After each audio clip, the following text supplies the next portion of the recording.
लीलाधर जगूडी। लीलाधर जगूडी का जन्म 1940 में उत्तराखंड के टिहरी दंगन गांव में हुआ। उन्होंने अनेक शहरों और प्रांतों में कई प्रकार की जीविकाएं करते हुए शालाबद्ध शिक्षा के अनियमित क्रम के बाद हिंदी साहित्य में एमए किया। लीलाधर जगूडी ने 1966 से शासकीय विद्यालयों में शिक्षण कार्य प्रारंभ किया। वह उत्तराखंड के शिक्षक आंदोलन में पूरी शक्ति से सक्रिय रहे। लीलाधर जगूडी उत्तराखंड के शिक्षक आंदोलन में पूरी शक्ति से सक्रिय रहे। वर्तमान हिंदी कविता के अमिट हस्ताक्षर है वे। पिछले बार दशकों से अपने काव्य वैविध्य, भाषिक प्रयोगशीलता के कारण जगूडी की कविता हमेशा अपने समय में उपस्थित रही है और उसमें समकालीनता का इतिहास दर्ज होता दिखता है। लीलाधर जगूडी की प्रसिद्ध कविता विज्ञापन सुंदरी आज की सतही, कृत्रिम और आडंबरपूर्ण जीवन शैली को दर्शाती है। उनकी प्रमुख रचनाएं शंखपुरी शिखरों पर, नाटक जारी है, इस यात्रा में, रात अब भी मौजूद है, बची हुई पृथ्वी, घबराए हुए शब्द, भय भी शक्ति देता है, अनुभव के आकाश में चांद, ईश्वर की अध्यक्षता में काव्य संग्रह है। महाकाव्य के बिना लंबी कविताओं का संग्रह आदि है। कृत्रिम और आडंबरपूर्ण जीवन शैली को दर्शाती है। वह साहित्य अकादमी പുരസ്കാർ से सम्मानित हुई है।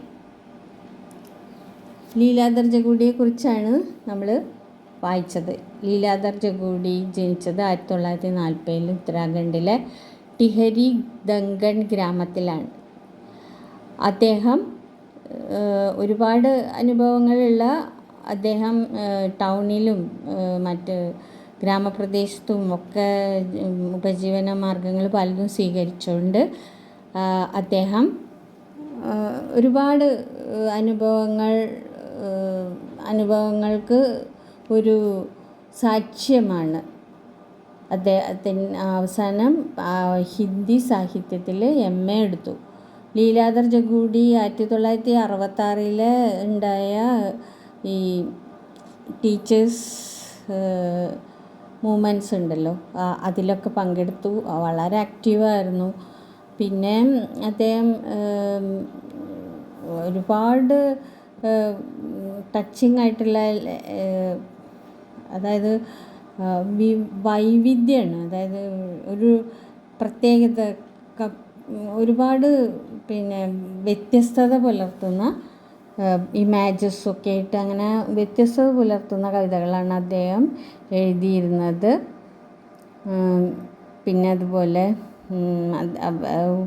നല്ല ഭാഷയിലൊക്കെ ഒരു ഉപയോഗക്ഷമതയുള്ള ഭാഷയും വാക്കൊക്കെയാണ് ഉപയോഗിക്കുക. വിജ്ഞാപൻ സുന്ദരി എന്നുള്ള, പിന്നെ ആ കാലഘട്ടത്തിൻ്റെ ആവശ്യമാണ് കവിതകളിൽ. കാലഘട്ടത്തിൽ എന്തോ അതാണ് അദ്ദേഹത്തിനെ ടച്ച് ചെയ്തത്. അദ്ദേഹം അത് വളരെ സമർത്ഥമായിട്ട് എഴുതി ഫലിപ്പിക്കും. ലീലാധർ ജഗൂഡിയുടെ പ്രസിദ്ധ കവിത വിജ്ഞാപൻ സുന്ദരി ഇന്നും വളരെ ആഴത്തിൽ എല്ലാവരും സ്പർശിക്കുന്നത്. എന്താ കാരണം എന്ന് വെച്ചാൽ ആഡംബരപൂർണ്ണ ജീവിതശൈലിയൊക്കെ അതിൽ നന്നായിട്ട് കാണിക്കുന്നുണ്ട്. അദ്ദേഹത്തിൻ്റെ പ്രമുഖ രചനകൾ നേരത്തെ വായിച്ചു തന്നെ ശംഖപുരി ശിഖരം പർ, നാടക് സാരി ഹെ, അങ്ങനെ അദ്ദേഹത്തിൻ്റെ രചനകൾ പിന്നെ ഏറെ കൃത്രിമതി, ആഡംബരപൂർണ്ണ ജീവനശൈലിയൊക്കെ കാണിക്കുന്നതാണ്. മഹാകാവ്യ എഴുതിയിട്ടുണ്ട്. പിന്നെ അതുപോലെ മഹാകാവ്യയ്ക്ക് ബിന എന്ന് പറഞ്ഞിട്ട് ഒരു വളരെ നീണ്ട ദീർഘമായ കവിതകളുടെ ഒരു സംഗ്രഹം എഴുതിയിട്ടുണ്ട്. സാഹിത്യ അക്കാദമി അവാർഡൊക്കെ കിട്ടിയ ആളാണ്. അപ്പോൾ അദ്ദേഹത്തിനെ കുറിച്ചുള്ള പരിചയപ്പെടുത്തലാണ് ഇപ്പോൾ നടത്തിയത്. ഇനി നമ്മളൊരു കവിതയിലേക്ക് നോക്കാം. ഉസ് ദിൻ കാ ജംഗൽ. അന്നത്തെ കാലത്തെ കാടിനെ കുറിച്ചാണ്, ഒരു ഓർമ്മയായിട്ട് സംസ്മരണാത്മക കവിതയാണിത്. പിछले पतझड़ में हम कितने रोशन थे, जैसे उजाले के दो पेड़. घास बड़ी होती है तो आपस में दोस्त हो जाती है.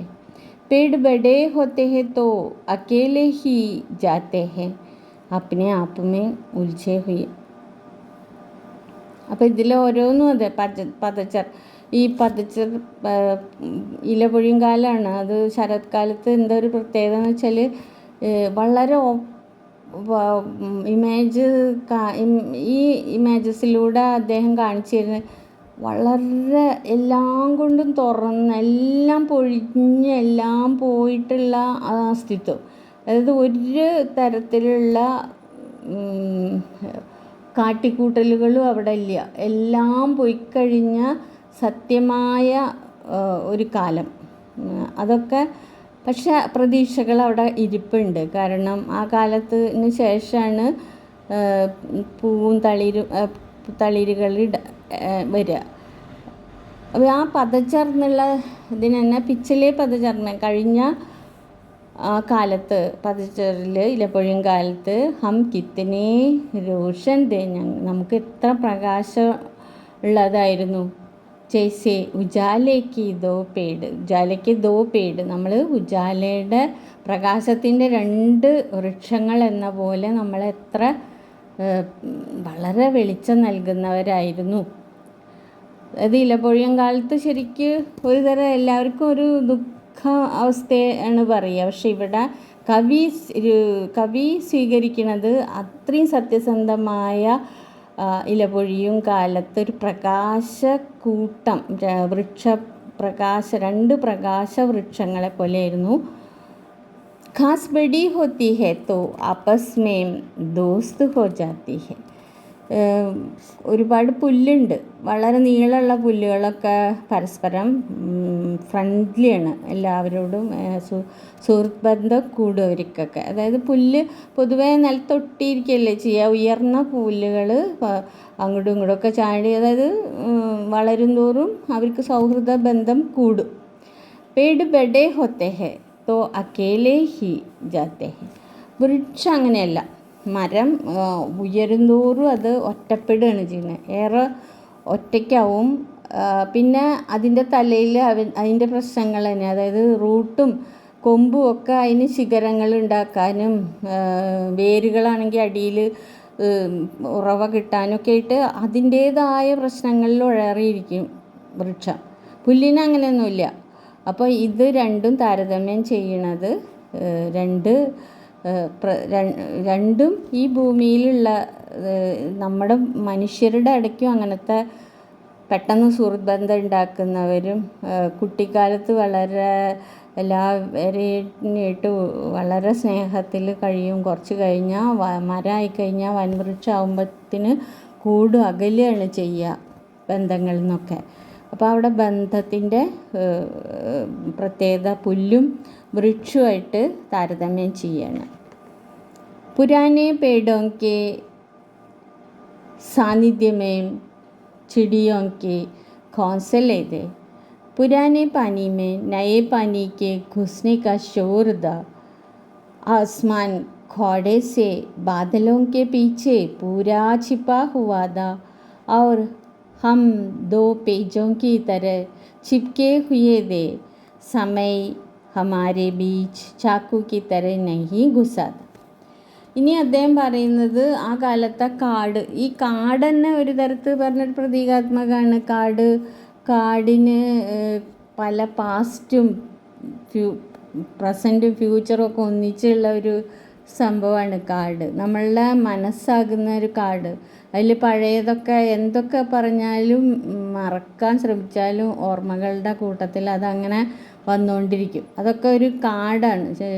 അപ്പോൾ മനുഷ്യൻ്റെ മനസ്സിനെ കാടായിട്ട് ഇവിടെ ചേർക്കുന്നുണ്ട്. പുരാനെ പേടോം കെ സാന്നിധ്യമേ അവിടെ തന്നെ ആ കാട്ടിൽ പഴയ വളരെ പുരാതന മരങ്ങൾ, ആ പുരാതന മരങ്ങളുടെ സാന്നിധ്യത്തിൽ ചിടിയോം കെ ഘോസലേത് പക്ഷിക്കൂടുകളുണ്ട്. അതായത് ആ പഴയ അനുഭവങ്ങളുടെ സഞ്ചയമാണ് പേട്. അപ്പോൾ അനുഭവങ്ങൾ ഒരുപാടുള്ള മരങ്ങളുടെ സാന്നിധ്യത്തിൽ കൂട് വയ്ക്കുമ്പോൾ വളരെ കരുതലുണ്ട്, അവിടെ ഒരു സുരക്ഷിതത്വം കൂടുതലുണ്ട്. പുരാനെ പാനി മേം നയേ പാനിക്ക് ഘുസ്നേക്ക് കശോർദ, ആ കാലത്ത് അദ്ദേഹം മനസ്സിലാക്കിയതാണ് കാലം മാറുകയാണ്. ഒരു പഴയ വെള്ളത്തിൽ പുതുവെള്ളം കലർന്നൊരു ബഹളം ഉണ്ടാവുന്ന അവസ്ഥ. അങ്ങനെ അതായത് പഴയ കാലം മാറുകയാണ്, അവിടെ മാറിയിട്ട് പുതുകാലം ഇങ്ങനെ വരികയാണ്. ആ വരുമ്പോൾ അതിനെ ഉൾക്കൊള്ളാൻ പഴയ കാലത്തിൻ്റെ സ്വീറ്റ്നെസ്സിൻ്റെ ഇടയ്ക്ക് വന്ന് കയറുകയാണ്. പഴയ വെള്ളത്തിൽ പഴയതായ പഴമയോടുകൂടിയുള്ള ആ വെള്ളം ഇങ്ങനെ ഒഴുകുമ്പോൾ പുതുവെള്ളം ചേരുമ്പോൾ അവിടെ ഒരു ഷോറുണ്ടാവും, ബഹളം ഉണ്ടാവും. അതേപോലെയാണ് പഴയതിനെ വിടാനും വയ്യ, പുതിയതിനെ വേഗം സ്വീകരിക്കാനും തോന്നില്ല. അങ്ങനൊരു അവസ്ഥയാണ് ആ കാലം. ആസ്മാൻ ദോടെ സെ ബാദലോം കെ പീछे പൂരാ छिपा हुआ था. ആകാശമാണെങ്കിൽ മേഘങ്ങളിൽ അവിടെ ബാദലോം കെ പീछे പൂരാ छिपा हुआ था, മറഞ്ഞിരിക്കുകയാണ്. അതായത് ഇതിന് സാക്ഷിയാകേണ്ടവർ നന്മ തിന്മ എന്ന് വേർതിരിക്കാൻ പറ്റാത്തൊരവസ്ഥയാണ്. കാരണം പഴയതിൻ്റെ ലാളിത്യം പോകുന്നുണ്ടോ എന്നുള്ള ഒരു ആകുലത ഉണ്ട് മനസ്സിൽ. അതേസമയം പുതുമേനെ വേണ്ടാന്ന് വയ്ക്കാനും തോന്നുന്നില്ല. അപ്പം അങ്ങനെ ഒരു കൺഫ്യൂഷൻ സ്റ്റേജാണ്. അതിനെ പ്രതീകവൽക്കരിച്ചിരിക്കുകയാണ് കവി. ആകാശത്തിൽ മേഘങ്ങൾ പരക്കുന്നുണ്ട്, അതിൻ്റെ ഉള്ളിൽ പതുങ്ങിയിരിക്കുന്ന ആകാശം. അതായത് സാക്ഷിയാവേണ്ടവരാണ്, എല്ലാറ്റിനും സാക്ഷിയല്ല ആകാശം. ആകാശത്ത് ഇപ്പോൾ മേഘക്കൂട്ടങ്ങൾ അതിൻ്റെ ഇടയിൽ മറഞ്ഞിരിക്കുകയാണ്. ഇതൊക്കെ വാച്ച് ചെയ്തിട്ട് അങ്ങനെ മറിഞ്ഞിരിക്കുകയാണ്. और हम दो पेड़ों की तरह चिपके हुए थे. ഞങ്ങൾ രണ്ടുപേരും രണ്ട് പേജ് ഒട്ടിയ എങ്ങനെയാണ്, ആ ഒട്ടിപ്പിടിച്ച പേജുകളെ പോലെയായിരുന്നു ഞങ്ങൾ. അവിടെ സ്നേഹത്തിൻ്റെ ഊഷ്മളത, സ്നേഹത്തിൻ്റെ കരുതൽ, സ്നേഹത്തിൻ്റെ ഒട്ടിച്ചേരൽ, അതൊക്കെയാണ് പേജായിട്ട് പ്രതിപാദിക്കുന്നത്. പേജിൻ്റെ ഇടയ്ക്ക് ഒന്നും അകലത്തിന് ഒരു വായു ചിപ്കെ കുയ്യത്, ഞങ്ങളെ അകറ്റാൻ അവിടെ ഒന്നുമില്ല. ഈ പേജുകളെ പോലെ അതിൻ്റെ ഇടയ്ക്കൊരു വായു പോലും ഇല്ല. വളരെ ബന്ധങ്ങൾ അങ്ങനെയാണ്. ബന്ധങ്ങൾ വളരെ സ്നേഹവും കരുതലും ഉള്ള ബന്ധങ്ങളെ അകറ്റാൻ ഒന്നിനും സാധിക്കില്ല. പുറത്തിങ്ങനെയൊക്കെ ബഹളവും കാര്യങ്ങളൊക്കെ ഉണ്ടെങ്കിലും അവരുടെ സ്നേഹം, കരുത്തേറിയ സ്നേഹത്തിൻ്റെ പേജ് പോലെ ഒട്ടിപ്പിടിച്ചിരിക്കുന്ന സ്നേഹത്തിൻ്റെ മുമ്പിൽ ഒന്നും പ്രശ്നമല്ല. സമയം ഹമാരെ ബീച്ച് ചാക്കുക്കി തരേ നഹീം ഗുസാദ, കാലം പോലും ഞങ്ങൾക്ക് ഒരു കത്തിയാവുന്നില്ല. അതായത് കാലം പൊതുവെ എല്ലാ ബന്ധങ്ങളെയും മാറ്റിമറിക്കും. ഇപ്പോൾ അമ്മയുടെ മാറത്തൊട്ടി പിടിച്ച കുഞ്ഞ് കുറച്ച് കഴിഞ്ഞാൽ മുട്ടിലഴയാൻ തുടങ്ങും, നടക്കാൻ തുടങ്ങും, അങ്ങനെ പിടിച്ച് നടക്കൽ, അങ്ങനെ ഓരോന്നും ഓടി കളിക്കാൻ തുടങ്ങുമ്പോഴത്തേന് അമ്മയേക്കാൾ കൂടുതൽ പിന്നെ അകൽച്ച, അത് സ്വാഭാവികമായ കാര്യമാണ്. അങ്ങനെ ആകുമ്പോഴേ വളരുള്ളൂ. പിന്നെ കുറേ കൂട്ടുകാരുടെ ലോകമായി, അത് കഴിഞ്ഞ് ഉയർന്ന് അവർ ജോലി സ്ഥലത്തെ ആൾക്കാർ, അങ്ങനെ ബന്ധങ്ങളുടെ ഇടയ്ക്ക് കാലം ഒരു കത്തി തന്നെയാണ്, മാറ്റിമറിക്കും. പക്ഷെ ഇവിടെ ഈ സ്നേഹക്കരുത്തിൻ്റെ മുമ്പിൽ ഈ രണ്ട് മരങ്ങൾ പോലെ ഒറ്റ പേജായിട്ട് അവരുടെ ഇടയ്ക്ക് ഒന്നും അകൽച്ചയ്ക്ക് വരുന്നില്ല. അവർ ഒരേപോലെ അങ്ങനെ നീങ്ങാണ്. കാലം പോലും അവരുടെ ബന്ധത്തിൻ്റെ ഇടയ്ക്ക് കത്തി വയ്ക്കുന്നില്ല. കാലമാകുന്ന കത്തി അവരെ ചൂഴ്ന്ന് വിഷമിപ്പിക്കുന്നില്ല. കാരണം അവരുടെ കരുത്തേറിയ സ്നേഹത്തിൻ്റെ മുന്നിൽ അവർ പോലും മാറി നിൽക്കുകയാണ്. അപ്പോൾ സാധാരണ ഈ ലോകത്ത് ഒരു സ്വാഭാവികമായ കാര്യമാണ് മാറ്റമാണ് നമ്മളതിനെ നയിക്കുന്നത്. അപ്പോൾ പുതുമയ്ക്കിടയ്ക്ക് പുതിയ വെള്ളം പാഞ്ഞു വരുന്നുണ്ട്, പഴയ വെള്ളത്തിൻ്റെ ഇടയ്ക്ക് പുതുവെള്ളം ചേരുന്നുണ്ട്. അതൊക്കെ പരിണാമം ശാശ്വത സത്യങ്ങളാണ്. അത് നിറവേറ്റിക്കൊണ്ടേയിരിക്കും, അത് ഉണ്ടായിക്കൊണ്ടേയിരിക്കും. പക്ഷേ അതൊന്നും ഇവരേനെ ബാധിക്കുന്നില്ല. അന്ന് ആ കാലത്തെ കാട്ടിലെ കാര്യമാണ് പറയുന്നത്. ഈ രണ്ട് വളരെ സത്യസന്ധമായി പ്രേമികളുടെ മുമ്പിൽ ഒന്നും ആവുന്നില്ല, ഒന്നും പ്രശ്നമായിട്ട് മാറുന്നില്ല. അവരുടെ കാട് പോലത്തെ ആ മനസ്സിൽ ഇതൊന്നും ബാധിക്കുന്നില്ല. അപ്പോൾ ഇതിൽ ഓരോന്നും ഇമേജസാണ്. അത് നമ്മൾ ശ്രദ്ധിക്കുക. ജംഗൽ തന്നെ ഒരു ഇമേജാണ്, കാട് മനസ്സിൽ സ്മൃതികൾ ഒരുപാട് തിങ്ങി നിറഞ്ഞ മരങ്ങൾ ഇടതിങ്ങിയ കാട് പോലെ സ്മൃതികൾ മനസ്സിൽ ഇടതിങ്ങിയിട്ടുണ്ടാവുക. അതിൽ ആവശ്യം വേണ്ടാത്തത് തിരഞ്ഞെടുക്കൽ കാടിൻ്റെ പോലെ തന്നെയാണ്. കാട്ടിൽ വൈൽഡ് അനിമൽസും മറ്റുള്ളതും എല്ലാം ഉണ്ടാവുമല്ലോ. അപ്പോൾ ഇതേപോലെ പിന്നെ അത് കഴിയുമ്പോഴത്തേന് വരുന്നത് എന്താ, പുല്ലും മരവും കാണിക്കുകയാണ്. പുല്ല് സാധാരണ പെട്ടെന്ന് ഫ്രണ്ട്ഷിപ്പും സോഷ്യലും ആവുന്ന ആളുകളുണ്ട് ഈ മനുഷ്യരുടെ ഇടയ്ക്ക് തന്നെ ഉണ്ട്. അതേസമയം മഹാനായി വളരെ യുണീക്കാണ് എന്നൊക്കെ പറയുന്ന ഈ വലിയ മഹാന്മാർ എപ്പോഴും ഒറ്റയ്ക്ക് വളരും തോറും അവർ ഒറ്റപ്പെടുകയാണ് ചെയ്യുന്നത്. കാരണം അവരുടെ വേരുകൾക്കും ശിഖരങ്ങൾക്കും സ്ഥലം ഉണ്ടാവാനും ഉയരം മാത്രം ലക്ഷ്യം വെച്ചവർക്ക് അവരൊറ്റപ്പെടുകയാണ്. അവരിന്നൊക്കെ ഒറ്റപ്പെടുന്നൊരവസ്ഥ, അവരുടേതായ പ്രശ്നങ്ങളായിട്ട് അവരൊറ്റപ്പെടും എന്നുള്ളത് അതും ഒരു ഇമേജ് കൊണ്ട് കാണിച്ചു തരുകയാണ്. അങ്ങനത്തെ ഒരു ഇതേ ലോകത്ത് തന്നെ ഉണ്ട്. അതേസമയം ഈ മരങ്ങളുടെ സാന്നിധ്യത്തിൽ കൂടുവെച്ച കിളികൾ അവർ വളരെ ശാന്തിയിലാണെന്ന് പറയുന്നത് എന്താ വെച്ചാൽ, പഴയ മരങ്ങൾക്ക് ഒരുപാട് അനുഭവശേഖരങ്ങളുള്ള സ്ഥലത്ത് നമുക്ക് വേണ്ടാത്തതും പറഞ്ഞു തരാനുള്ള ഒരു കാവലുണ്ട്. അപ്പോൾ അതിനെയാണ് പുരാനെ പേടോങ്കി സാന്നിധ്യമേ ചിടിയോങ്കി ഖോൻസലെ എന്ന് പറയുന്നത്. പിന്നെ പഴയ വെള്ളത്തിലിടയ്ക്ക് പുതുവെള്ളം ചേർന്ന് പറയുമ്പോൾ മാറ്റം ഓരോന്ന് കുറേശ്ശായിട്ട് മാറ്റം വരികയാണ്, ഉൾക്കൊള്ളാതെ പറ്റില്ല. പുതുവെള്ളം വരും അന്നേനെ. അപ്പോൾ അവിടെ ഒരു കൺഫ്യൂഷൻ സ്റ്റേജാണ്. പഴയ വെള്ളത്തിൻ്റെ ശാന്തി ഒഴുകൽ സമാധാനത്തിൽ അങ്ങനെ പോകണം. അവിടുത്തെ പെട്ടെന്ന് പുതുവെള്ളം ചേരുകയാണ്. അപ്പോൾ വരുന്ന ആ ബഹളം ഉണ്ടല്ലോ, അത് മാനസികമായിട്ടുണ്ടാകുന്ന ഒരു മാറ്റം തന്നെയാണ്. മാറ്റത്തിന് ഉൾക്കൊള്ളുന്ന ആ നേരം ഒരു പ്രശ്നങ്ങളൊക്കെ തന്നെയാണ്. അതിനെ കാണിക്കാൻ വേണ്ടിയിട്ടാണ് നയേ പാനിക്ക് ഗുസ്നേക്ക ഷോർ എന്ന് ഉദ്ദേശിക്കുന്നത്. പിന്നെ ആസ്മാൻ ദോഡേസെ ബാദലോങ്കി പീച്ചെ പൂര ചിപ്പാ ഹുവാദ. അപ്പം എല്ലാം സാക്ഷ്യം വഹിക്കുന്ന അനുഭവ സമ്പന്നരും എല്ലാം ഇതുവരെ കണ്ടവർക്ക് പോലും ഒന്നും ചെയ്യാൻ പറ്റില്ല. ഈ മാറ്റത്തിന് ഉൾക്കൊള്ളാതെ പറ്റില്ല. ഈ ആകാശം പോലും, എല്ലാം കാണുന്ന ആകാശം അവിടെ മേഘങ്ങളുടെ മറവിൽ പിന്നെ ഒളിഞ്ഞിരിക്കുകയാണ്. ഒളിഞ്ഞിരുന്നേ പറ്റൂ, കാരണം ഇത് വരേണ്ടത് വന്നേ പോവും. അത് മാറ്റാണ്. ആ മാറ്റം എപ്പോഴും അനിവാര്യമായ സംഭവമാണ്. അപ്പം അതിനെ സാക്ഷിയായി ഇരിക്കുന്നേ പറ്റുള്ളൂ. ഇവിടെ ആസ്മാനും ബാദലോങ്കെ പീച്ച് പൂര ചിപ്പാവുക ഇതൊക്കെ കണ്ടിട്ട് ഒന്നും ചെയ്യാൻ പറ്റാതെ, കാരണം മാറ്റാണ്, അത് മനസ്സിലാക്കുക. പക്ഷെ ഇവിടെ സ്നേഹം, കരുതലിൻ്റെ ആ ആത്മശക്തി, അല്ലെങ്കിൽ അവരുടെ ആ സോൾ, ഒറ്റ ആത്മാവായിട്ട് നേരിടുന്ന സ്നേഹത്തിൻ്റെ മുമ്പിൽ ഒന്നും കത്തിപ്പോലും നിഷ്പ്രഭമാണ്. മാറ്റം വരുമ്പോൾ ബന്ധങ്ങളെപ്പോലും അറുത്തറുത്തേ മുന്നോട്ട് പോകാൻ പറ്റുള്ളൂ.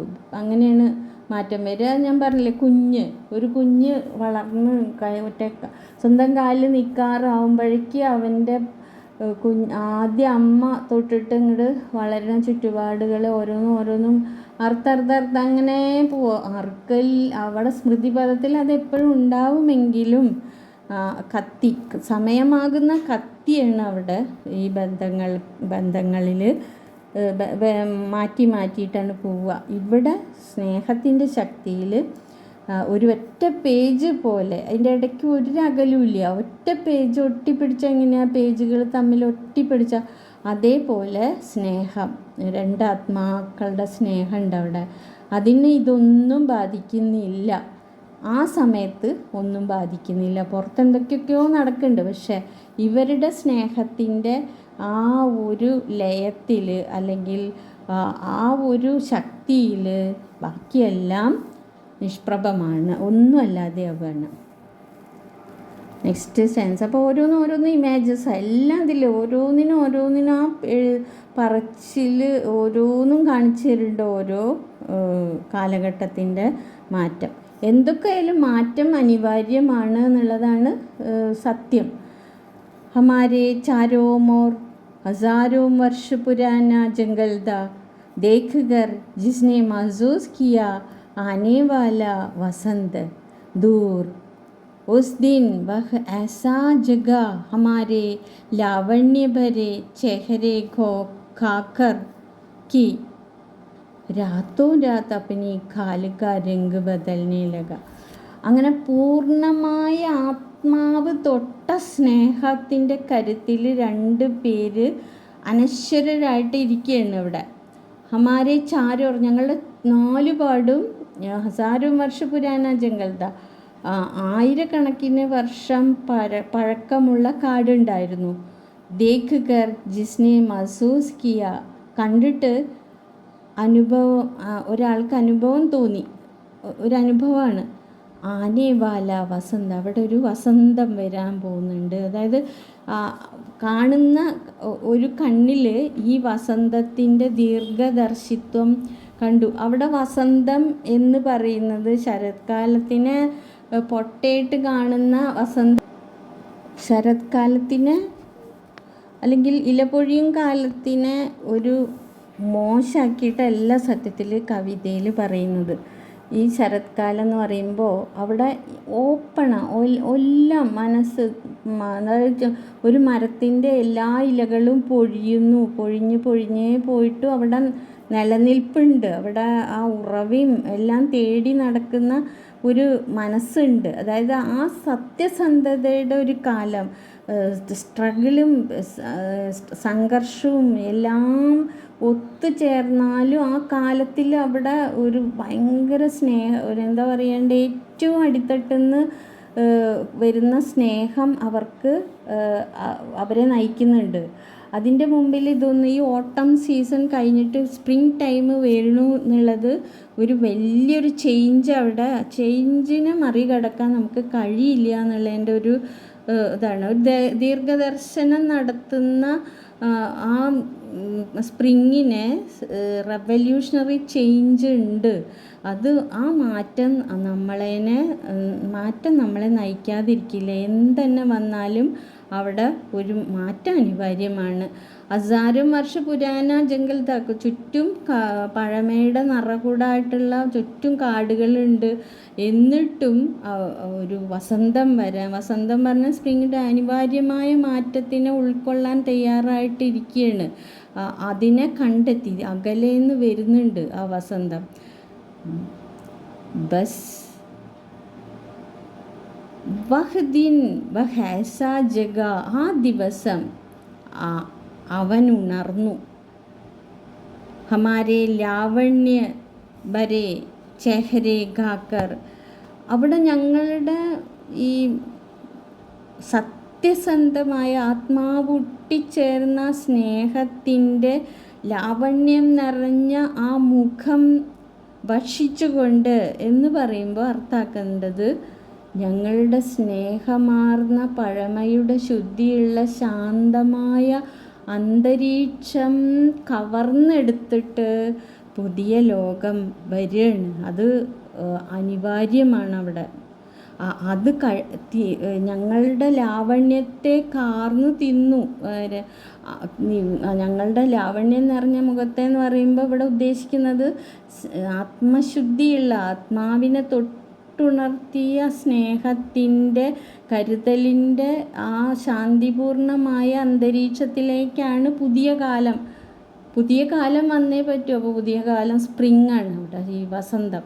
വന്നു. അത് വന്നിട്ട് ഞങ്ങളുടെ ആ ഫേസിനെ തിന്നാണ്. അതായത് ഞങ്ങളുടെ ലാവണ്യം, ഭംഗിയാർന്ന ശാന്തസുന്ദരമായ ഞങ്ങളുടെ മുഖം കവർന്ന് തിന്നിട്ട്, ഞങ്ങളുടെ ആ മുഖം തിന്നിട്ട് രാത്തോം രാത്ത് അപ്പനി ഖാലിക്ക രംഗ് ബദൽനെ ലഗ. ആ ഉടനെ തന്നെ രാത്രി തന്നെ ഞങ്ങളുടെ ലാവണ്യം നിറഞ്ഞ ആ മുഖം കഴിച്ചതിൻ്റെ ശേഷം ആ രാത്രി തന്നെ അപ്പനി ഖാലിക്ക രംഗ് ബദൽനെ ലഗ. ഞങ്ങളുടെ പുറമെ നിറം മങ്ങാൻ തുടങ്ങി, അല്ലെങ്കിൽ നിറം മാറാൻ തുടങ്ങി എന്ന് പറഞ്ഞതിൻ്റെ അർത്ഥം എന്താണ്? ഞങ്ങളിലും ഞങ്ങളുടെ വിശുദ്ധമായ കരുത്താർന്ന സ്നേഹത്തിൻ്റെ ആ ഒരു വിശ്വാസത്തിൻ്റെ വൃക്ഷത്തിൽ ആ ഒറ്റക്കെട്ടായ സ്നേഹം, ശാന്തി, കരുത്ത്, അതിൻ്റെയൊക്കെ പ്രതീകമായ ആ കരുത്തിലും പുതിയ മാറ്റം വന്ന് ഉണർത്തുകയാണ്. നിവൃത്തിയില്ല, അതിൽ ഓട്ടോമാറ്റിക്കലി കളറ് മാറുകയാണ്. അതായത് ആ പുതുമയിൽ, ആ വസന്തത്തിൽ, അല്ലെങ്കിൽ ആ ചേഞ്ചിൽ, ആ പരിണാമത്തിൻ്റെ ഭാഗമാവാൻ തുടങ്ങുകയാണ്.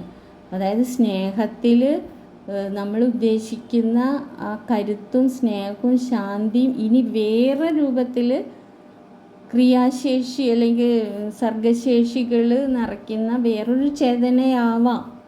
അതാണ് കവി പ്രതീക്ഷിക്കുന്നത്. പക്ഷെ അന്നത്തെ ശാന്തി, അന്നത്തെ സൗന്ദര്യം, അന്നത്തെ വിശുദ്ധി ഇതെല്ലാം വളരെ സ്മൃതി പദത്തിൽ അതവിടെ കിടക്കും. അത് കാട്ടിൽ എല്ലാം നിറഞ്ഞു നിൽക്കുന്ന പോലെ നമ്മളുടെ മനസ്സിൽ ഇതെല്ലാം സ്മൃതി പദത്തിൽ ഉണ്ടാവും. അന്നത്തെ ആ കാട്, അന്നത്തെ വിശുദ്ധിയുടെ, ശാന്തിയുടെ ആ കാട്, എല്ലാ കരുതലിൻ്റെയും സ്നേഹത്തിൻ്റെയും അനുഭവശേഖരത്തിൻ്റെയും കാക്കലിൻ്റെയും ഒക്കെ കാട്, ആ മനസ്സ് നമുക്ക് നഷ്ടപ്പെട്ടു എന്ന് പറയാൻ കഴിയില്ല. കാരണം മാറ്റാണ്, പരിണാമം, അത് അനിവാര്യമാണ്, അത് ശാശ്വത സത്യമാണ്. അതുകൊണ്ട് തന്നെ ഒറ്റ പേജായി നിന്ന ആ ഒറ്റ പേജ് പോലെയുള്ള ആ സ്നേഹം, ആത്മാവ് തൊട്ട അറിഞ്ഞ ഒന്നും രഹസ്യങ്ങളില്ലാത്ത സ്നേഹത്തിനും അതിൻ്റെ ലാവണ്യം നിറഞ്ഞതാണ്. തീർച്ചയായിട്ടും വളരെ ലാവണ്യം നിറഞ്ഞ ആ ഫേസാണ് അവർ തിന്നു തീർക്കുകയാണ് എന്ന് പറഞ്ഞാൽ അർത്ഥം ഈ റവല്യൂഷണറി ചേഞ്ചിൽ പെട്ട് സ്വാഭാവികമായി ഓട്ടോമാറ്റിക്കലി അതിലേക്ക് ചേരുകയാണ്, നിറം മാറാൻ തുടങ്ങി എന്നാണ് പറയുന്നത്. ഖാൽ രംഗ് ബദൽനെ ലഗ. അങ്ങനെയാണ് അത് മാറ്റം, അത് നിങ്ങളെ മാറ്റും എന്നൊക്കെ പറയില്ലേ, അത് സത്യമാണ് എന്നുള്ളത്. അത് വേറൊരു തരത്തിൽ കാഠിന്യമായിട്ട് ഉപമിച്ച് ഇതിലൊക്കെ ഇമേജസ് എല്ലാം വെവ്വേറെ എടുത്ത് പറയാണ്ട്. അതുകൊണ്ട് തന്നെ ഈ കവിത വളരെ ഹൃദ്യമായ കവിതയാണ്. എത്ര പറഞ്ഞാലും തീരാത്ത ഓരോ വേർഡ്സിനും അത്രയും നല്ല രീതിയിൽ പറയാൻ പറ്റും.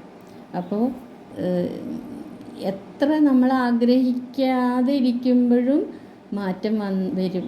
മാറ്റം അനിവാര്യമായ സത്യമാണ്. അത് നമ്മളെ അറിയാതെ അതിങ്ങനെ നിറം മാറ്റിക്കൊണ്ടിരിക്കും. കാലം പുതിയതായിട്ട് മാറുകയാണ്. കാലത്തിൻ്റെ മാറ്റത്തിനെ നമ്മൾ നേരിട്ടേ പറ്റൂ, തകർന്നടിഞ്ഞിട്ട് കാര്യമില്ല. അത് ഏറ്റവും തുടക്കത്തിൽ ഒരു ശിശു കുഞ്ഞായി സ്വന്തം കാലിൽ നിൽക്കാറായി, നടക്കാറായി, ഓടാറായി, അത് കഴിഞ്ഞ അപ്പോഴൊക്കെ ആദ്യ ശിശുവിനെ വളർത്തിയ അമ്മയുടെ അല്ലെങ്കിൽ അതൊക്കെ പിന്നെ സ്മൃതി പദത്തിൽ തന്നെ വരുള്ളൂ. അതിങ്ങനെ മാറി മാറി അങ്ങനെ മുന്നോട്ട് പോകുന്തോറും എന്താണ്, ഇവിടെ നേരത്തെ പറഞ്ഞ മാതിരി പേട് ബഡേ ഹോത്തേ ഹേ തോ അക്കേലേ ഹോ ജാത്തേ ഹേ, ഒറ്റയ്ക്കായി മാറുകയാണ്. ഒറ്റയ്ക്ക് തൻ്റെ ഇടത്തോടെ നീങ്ങേണ്ടവന് മറ്റുള്ള ബന്ധങ്ങളെ ഓരോന്നിനെയും അവിടെ സമയം കത്തിവെക്കും, ബന്ധത്തിലും കത്തിവെക്കും. എന്നാലേ മുന്നിലേക്ക് പോകാൻ പറ്റൂ. അനിവാര്യമായ സത്യമാണ് മാറ്റം. അപ്പോൾ ആ സത്യത്തിനെ കവിതയിലൂടെ ഇത്രയും നന്നായിട്ട് അവതരിപ്പിച്ചു കവി. അതുകൊണ്ട് ഈ വായന ഓരോ വേർഡ്സ്, ഓരോ വരികളും വീണ്ടും വീണ്ടും വായിച്ചാൽ നമുക്ക് വീണ്ടും അർത്ഥം ഓരോ പ്രാവശ്യവും വായിക്കുമ്പോഴും വീണ്ടും വായിക്കാനുള്ള പ്രേരണ തരുന്ന കവിത. വീണ്ടും വായിക്കുക.